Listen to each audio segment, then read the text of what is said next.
In this video, I'm going to break down how to paint like Hollow Knight and Silksong in just 6 steps. Silksong just released, and these new environments look incredible. Earlier this year, I recreated this Hollow Knight background as a fun case study. Here was my results, and it only took 2 brushes to make. The methods used to achieve this hand-painted look is the exact same methods used to create the environments in Silksong. That's right, almost every asset you see here can be made using just 2 brushes. If you don't know who I am, my name is Cartoon Coffee, and I have over a decade of experience making 2D hand-drawn game art. Hollow Knight's hand-painted art style has become iconic. And believe it or not, this beautiful look relies on just a handful of techniques. That painterly look comes from layering brushstrokes with opacity turned on. No fancy brushes required. In fact, it looks like Team Cherry used a basic hard round brush for most of the game's art. So that's what we'll use too. But we'll need 2 brushes. The standard hard round brush for line art, and a modified hard round brush which will be our painting brush. To set up our painting brush, it's a good idea to first duplicate the hard round brush.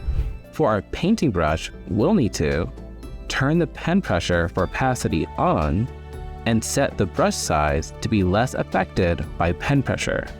And that's basically it. I adjusted my pen pressure curves to look like this. These adjustments allow me to reach a lighter opacity more easily, without the brush shrinking too much when I press softer. These settings are not magic. They are adjusted to my preferences, meaning they are comfortable to me. But you might find that you have a lighter or heavier hand. If so, feel free to adjust the curves to match your comfort. For more info on brush settings, check out the brush settings course, linked below. Now that your brush is set up, we can start painting. The way I like to think about painting assets like these is by imagining I'm starting in darkness and then adding more and more lights to the scene. Start with a dark blue on a black background. Then gently press to lay in your first strokes of light. Try to do this in one press to get a nice, even base. Then go over the areas you want brighter a few more times until you've pushed that color about as far as it can go. Then make a new layer. After that, grab a brighter color and repeat the process. I would like to pause here for a second to make something clear. If your painting is looking like this, then it probably means you skipped adding a base. The base is basically the silhouette of the object. The base should be completely solid, so use a hard-on brush or fill to create the shape. We don't want any transparent pixels here. I like to make the base the darkest color in the palette. In this case, it's black. Once you have a base you're happy with, we can move on to the next step. At this point, it's all about blocking in rough lighting. Don't worry about details. What matters most is that the lighting reads clearly when zoomed out. Once our lighting starts to feel right, we can zoom in and polish things up.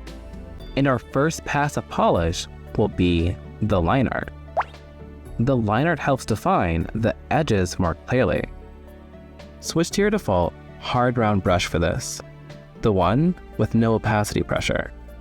After that's done, make a new layer underneath your line art. This will be your overpaint layer, or as I like to call it, the OP layer, because this is where we become overpowered. On this layer, you can start color picking directly from your painting. Since your earlier layers were built up with pen pressure, most of the colors you need are already here.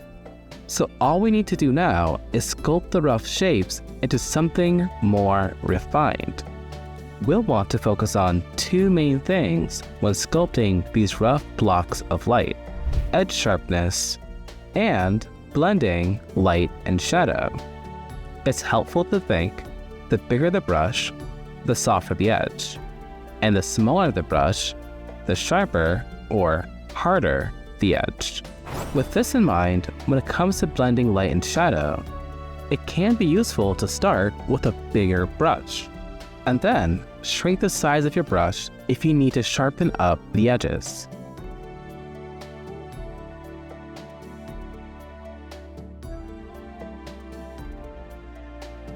We can blend colors by lightly brushing them together. This creates new colors for us to work with. We can repeat this process to smooth out the transitions between colors. But be careful not to overmix. This can leave your art feeling blurry or muddy. Contrast and hard edges is what helps the art feel sharp and read clearly. And remember, you're probably zoomed in way closer than any player will ever be. Plus, you're likely painting at twice the resolution of what will be used in-game. So, make sure to zoom out often. Try 100% or even 50% zoom to get a better look at the image. It's easy to lose perspective when working up close.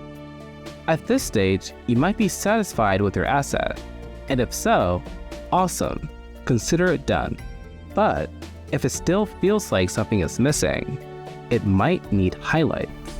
You can add another layer on top of the OP layer for highlights. This step isn't always necessary, but the extra contrast can help your asset pop if that's what you're looking for.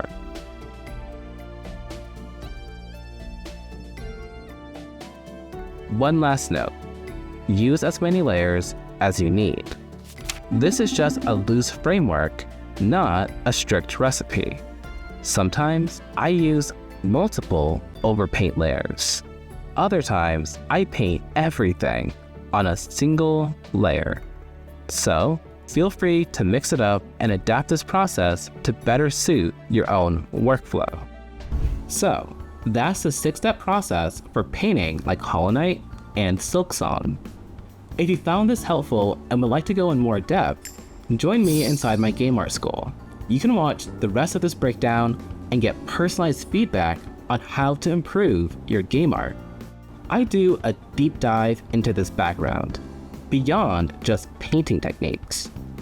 We go over the unique lighting setup used in the scene, the hidden roles of some key assets, how assets were placed and layered, how to achieve that nearly infinite depth you see in their games, and more. If you made it to the end of this video and you have an interest in learning 2D game art, then you're going to like the rest of this case study. Check it out in the link below. Thanks for watching!